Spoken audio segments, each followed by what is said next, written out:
आने वाली 17 दिसंबर को उनका प्रकट्य दिवस है, जिनके दर्शन के लिए लोग 7 समुद्र पार से आते हैं, जिनके दर्शन के लिए लोग 2-2, 3-3 किलोमीटर लंबी लाइन में लगते हैं। जी हाँ, मैं बात कर रही हूँ हमारे बांके बिहारी जी का आने वाली 17 दिसंबर को जन्मदिन यानी कि प्रकट्य दिवस है। तो आइए हम जानते हैं कि वृंदावन में कैसी तैयारी हो रही है और बांके बिहारी का जन्मदिन, बांके बिहारी का अवतरण दिवस, बांके बिहारी जी का प्रकट्य दिवस वृंदावन में किस तरह से मनाया जाता है। वृंदावन भारत की पावन भूमियों में से एक है। वृंदावन धाम श्री कृष्ण की नटखट लीलाओं का साक्षात जीवंत प्रमाण है। वृंदावन के कण कण में भगवान श्री कृष्ण का वास है। हर जगह भक्तगण राधे राधे करते दिखाई देते हैं। बांके बिहारी के प्रकट्य दिवस का अद्भुत नजारा सब जगह दिखाई देता है। पूरा ब्रज ही श्री कृष्ण के बांके बिहारी स्वरूप के प्रकट्य दिवस का जश्न जोर शोर से मनाता दिखाई देता है। कलानिधि भगवान श्री कृष्ण की रास लीला स्थली निधिवन, जहां भगवान श्री कृष्ण ने द्वापर युग में कई लीलाएं की थी, लेकिन भक्त वत्सल भगवान श्री कृष्ण ने इस कलयुग में भी अपनी लीलाओं से भक्तों का कल्याण किया है और कर रहे हैं। भगवान श्री कृष्ण के प्रिय स्थलों में से एक है निधिवन, जहां पर श्री कृष्ण आज भी रास लीला करते दिखाई देते हैं। इस निधिवन में श्री कृष्ण अपनी प्रिया राधा रानी के साथ आज भी अपने परम भक्त संत श्री हरिदास जी की भक्ति से प्रसन्न होकर प्रकट हुए थे। भगवान श्री कृष्ण बिहार पंचमी के दिन निधिवन में संत हरिदास जी की परम भक्ति पर रीझ गए और उन्हें साक्षात दर्शन दिए थे। इसी दिवस को आज के दिन पूरे वृंदावन में बांके बिहारी जी के प्रकट्य उत्सव, या आप जन्मदिन भी कह सकते हो या फिर अवतरण दिवस भी कह सकते हो, के रूप में मनाया जाता है। बिहार पंचमी यानी ये दिन भगवान का भक्त से मिलन का दिन के रूप में मनाया जाता है। इस दिन निधिवन और पूरा वृंदावन दीपों से जगमग हो जाता है। चारों तरफ बांके बिहारी जी के प्रकट्य दिवस की प्रसन्नता छा जाती है। भक्तगण एक दूसरे को बधाई देते हैं और इसी बीच निधिवन में जहां बिहारी जी प्रकट हुए थे, जहां बांके बिहारी जी प्रकट हुए थे, संगीत सम्राट तानसेन के गुरु स्वामी हरिदास श्री कृष्ण को अपना आराध्य मानते थे। उन्होंने अपना संगीत भगवान श्री कृष्ण को ही समर्पित कर रखा था। वो अक्सर वृंदावन स्थित श्री कृष्ण की रासलीला स्थली निधिवन में बैठकर संगीत के द्वारा भगवान श्री कृष्ण की आराधना किया करते थे।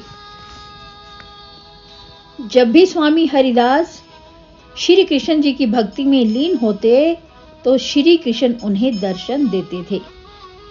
एक दिन स्वामी हरिदास के शिष्य ने कहा कि हम सब भी राधा कृष्ण के दर्शन करना चाहते हैं।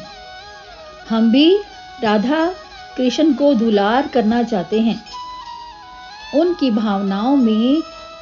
भावनाओं को ध्यान में रखकर स्वामी हरिदास श्री कृष्ण की आराधना करने लगे। तभी राधा रानी और श्री कृष्ण ने उन्हें दर्शन दिए तो उन्होंने भक्तों की इच्छा राधा कृष्ण से जाहिर कर दी। तब राधा कृष्ण ने उसी रूप में ही उनके पास ठहरने की बात की। इस पर स्वामी हरिदास ने कहा कि हे कन्हैया, मैं तो एक संत हूँ, मैं तुम्हें तो कैसे भी रख लूँगा, लेकिन राधा रानी के लिए रोज़ाना वस्त्र और आभूषण कहाँ से लाऊंगा। भक्त की बात सुनकर श्री कृष्ण मुस्कुराए और उसके बाद राधा कृष्ण की युगल जोड़ी एकाकार होकर एक विग्रह के रूप में प्रकट हो गई। राधा कृष्ण के इसी रूप को स्वामी हरिदास ने बांके बिहारी का नाम दिया। बांके बिहारी राधा कृष्ण का मिला जुला रूप माना जाता है। इस विग्रह रूप के जो भी दर्शन करता है उसकी सभी मनोकामनाएं पूर्ण हो जाती हैं।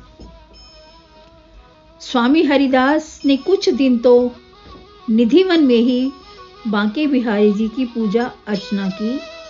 उसके बाद कुछ समय बाद अपने परिजनों की सहायता से बांके बिहारी मंदिर का निर्माण करवाया, जो कि अब बांके बिहारी मंदिर के नाम से प्रसिद्ध है। जिन जिन भक्तों ने भी बांके बिहारी मंदिर के दर्शन किए हैं, बांके बिहारी के दर्शन किए हैं, वो जानते ही होंगे कि मंदिर के आगे बार बार पर्दा लगाया और हटाया जाता है। यानी कि बांके बिहारी की मूर्ति जो है लगातार आप नहीं निहार सकते, बार बार पर्दा किया और हटाया जाता है। उसके पीछे भी एक कथा है। उस कथा के अनुसार हम जानते हैं कि बांके बिहारी मंदिर में मूर्ति के आगे बार बार पर्दा क्यों लगाया जाता है। एक कथा के अनुसार एक भक्त बांके बिहारी के दर्शन के लिए श्री धाम वृंदावन आए। तब वह एकटकी लगाकर भगवान की मूर्ति को निहारने लगे। तब बांके बिहारी जी उस भक्त के प्रेम में वशीभूत होकर उनके साथ ही चल दिए। जब पुजारी जी ने मंदिर में देखा कि भगवान श्री कृष्ण की बांके बिहारी की मूर्ति नहीं है, तो उन्होंने बांके बिहारी जी से बड़ी मिन्नतें की और वापस मंदिर में चलने के लिए राजी किया। तब से ही बांके बिहारी जी की मूर्ति पर बार बार पर्दा लगाने की परंपरा है। आने वाली 17 दिसंबर को बांके बिहारी जी का प्राकट्य दिवस बड़े ही जोर शोर से मनाया जाएगा, जिसके लिए जोर शोर से तैयारियां पूरे ब्रज में, पूरे वृंदावन में चल रही हैं। बांके बिहारी जी के प्राकट्य दिवस के लिए जगह जगह झांकियां, शोभा यात्रा निकालने की तैयारी जोर शोर से चल रही है। इन शोभा यात्राओं के वक्त श्री कुंज बिहारी श्री हरिदास के जयकारों से पूरा आसमान गूंज उठता है। बांके बिहारी के गर्भगृह के सम्मुख भक्तों की भीड़ लगी रहती है और संत श्री हरिदास अपने लाडले बांके बिहारी से मिलन का अद्भुत दृश्य भक्तों के हृदय पटल पर एक छाप छोड़ जाता है। ऐसा दृश्य देखकर ऐसा लगता है जैसे हरिदास जी बोल रहे हों कि ऐसी भक्ति करो कि भक्तों ऐसी भक्ति करो कि ठाकुर जी रीझ जाएं और आपको दर्शन देने के लिए मजबूर हो जाएं। तो भक्तों, ये थी जानकारी बांके बिहारी जी के प्राकट्य दिवस के बारे में। अगर वीडियो पसंद आया हो तो लाइक शेयर ज़रूर कीजिएगा। अगर अभी तक भी मेरे चैनल को सब्सक्राइब नहीं किया तो इसे सब्सक्राइब कर लीजिए, ताकि आने वाली वीडियोस की नोटिफिकेशन आपको मिलती रहे। एक बार फिर से आपको और आपके परिवार को बांके बिहारी जी के प्राकट्य दिवस की बहुत बहुत बहुत हार्दिक बधाई। मिलते हैं अगले वीडियो में, तब तक राधे राधे, हरे कृष्णा।